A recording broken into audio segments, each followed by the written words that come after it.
बांदी भरसा कराची का गंबड़ वेंदड़ वैन ऐं ट्रैक्टर ट्राली में टक्कर थी पियो आहे। हादसे सबबि गंबड़ वासी हिदायतुल्ला शेख फोत थी वियो, जॾहिं त 6 ॼणा ज़ख़्मी थी पिया, जिन खे हेल्थ सेंटर बांदी में तबीब इमदाद ॾियण बाद नवाब शाह अस्पताल रेफर कयो वियो।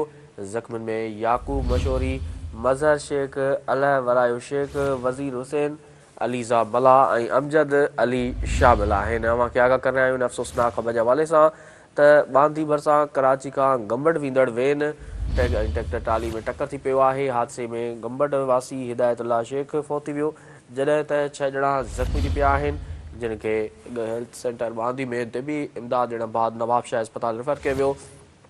ज़ख़्मियुनि में याकूब मशहूरी, मज़हर शेख, अलह वरायो शेख, वज़ीर हुसैन, अलीज़ा मला ऐं अमजद अली शामिल आहिनि।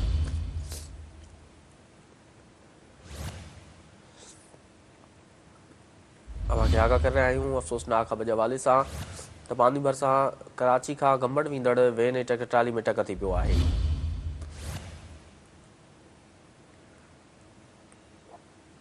हादसे सबबि गंबड़ वासी हिदायतुल्ला शेख फोत थी वियो, जॾहिं त 6 ॼणा ज़ख़्मी थी पिया, जिन खे हेल्थ सेंटर बांदी में तबी इमदाद ॾियण बाद नवाब शाह अस्पताल रेफर कयो वियो।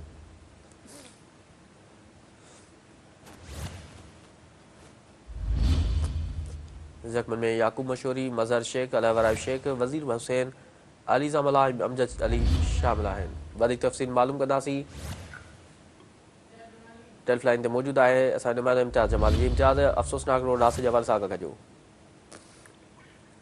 जी बिल्कुल, बांदी लॻ बिलावल होटल भरिसां कराची खां गंबड़ वेंदड़ वैन ऐं ट्रैक्टर ट्राली में टक्कर थियण सबबि गंबड़ वासी हिदायतुल्ला शेख फोत थी वियो, जॾहिं त याकूब मशहूरी, मज़हर शेख, अलह वरायो शेख, वज़ीर हुसैन, अलीज़ा मला ऐं अमजद अली ज़ख़्मी थी पिया, जिन खे रूरल हेल्थ सेंटर बांदी मां तिबी इमदाद ॾियण बाद नवाब शाह रेफर कयो वियो आहे। जी ठीकु आहे इम्तियाज़, तफ़सील लाइ वॾी महिरबानी।